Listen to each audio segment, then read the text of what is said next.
Assalamualaikum warahmatullahi wabarakatuh. Kenalkan, nama saya Farhan Alfikri Ramadhani. NIM saya 2023 01301053. Di sini saya akan mempresentasikan menjawab pertanyaan UCPMK 2. Soal nomor 1, soal jelaskan bagaimana fenomena perubahan kesuburan dan populasi yang terjadi secara global. Bahkan negara dengan populasi terbesar di dunia, Tiongkok, merubah kebijakan negara karena penurunan tingkat kelahiran penduduk.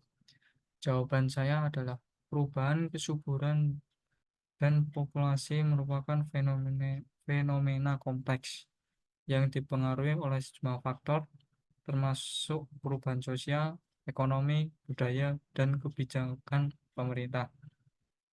Di sini ada beberapa faktor yang berkontribusi terjadi perubahan. Yang pertama, urbanisasi. Perpindahan penduduk dari daerah pedesaan ke daerah perkotaan dapat mempengaruhi pola hidup dan keputusan reproduksi. Yang kedua, pendidikan dan kesadaran kesehatan. Tingkat pendidikan yang lebih tinggi seringkali terkait dengan penurunan tingkat kelahiran. Yang ketiga, perubahan peran gender. Perubahan dalam peran gender, di mana wanita memiliki lebih banyak pilihan karir dan kebebasan untuk membuat keputusan terkait keluarga, dapat mempengaruhi keputusan untuk memiliki anak. Sebagai contoh, Tiongkok merubah kebijakan satu anaknya pada tahun 2016 menjadi kebijakan dua anak. Lanjut, soal nomor 2, apa hubungan keterkaitan antara kemiskinan dan kualitas lingkungan? Jelaskan menurut fenomena asal daerah Anda. Bagaimana tanggapan Anda untuk menyelesaikannya? Jawaban saya adalah hubungan antara kemiskinan dan kualitas lingkungan dapat kompleks dan bervariasi tergantung pada konteks lokal. Di sini ada beberapa fenomena yang mungkin terjadi di daerah tertentu. Yang pertama, akses terbatas ke sumber daya bersih.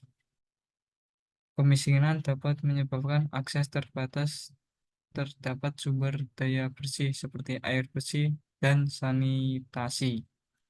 Yang kedua, pengelolaan limbah yang tidak tertib.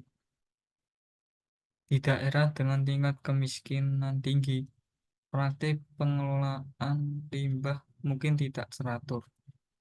Yang ketiga, penggunaan energi tradisional.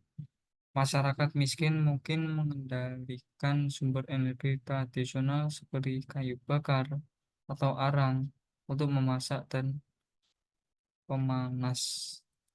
Untuk mengatasi masalah ini, diperlukan pendekatan holistik yang melibatkan pemberdayaan ekonomi, peningkatan akses terhadap pendidikan, dan implementasi kebijakan lingkungan yang berkelanjutan.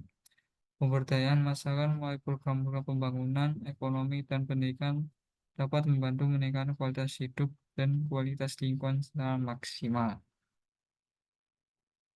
Lanjut, soal nomor 3. Mengapa hewan besar dan ganas itu langka?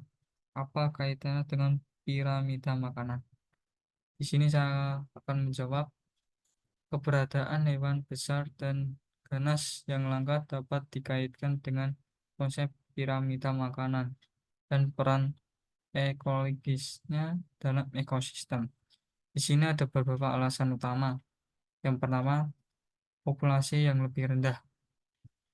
Hewan besar dan ganas cenderung memiliki populasi yang rendah karena posisi mereka dalam rantai makanan. Yang kedua, ketergantungan pada spesies mangsa tertentu. Hewan besar seringkali sangat tergantung pada spesies mangsa tertentu. Yang ketiga, perubahan lingkungan dengan hilangnya habitat. Perubahan lingkungan seperti deforestasi dan hilangnya habitat alam dapat mengurangi kesediaan ruang dan sumber daya bagi hewan besar. Dalam piramida makanan, hewan besar dan ganas sering berada di puncak sebagai predator puncak. Jumlah mereka yang sedikit menciptakan struktur piramida makanan, di mana jumlah produsen tumbuh lebih besar daripada konsumen tingkat atas predator besar. Keseimbangan dalam piramida makanan penting untuk menjaga stabilitas ekosistem, dan penurunan populasi hewan besar dapat memiliki dampak signifikan pada struktur ekosistem tersebut.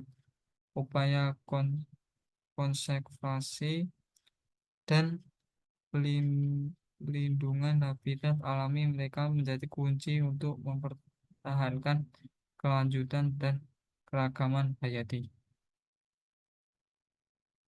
Mungkin itu aja yang bisa saya jawab pertanyaan dari UJPMK 2. Mungkin cukup sekian. Mohon maaf mungkin kurang lengkap atau kurang tepat. Cukup sekian. Assalamualaikum warahmatullahi wabarakatuh.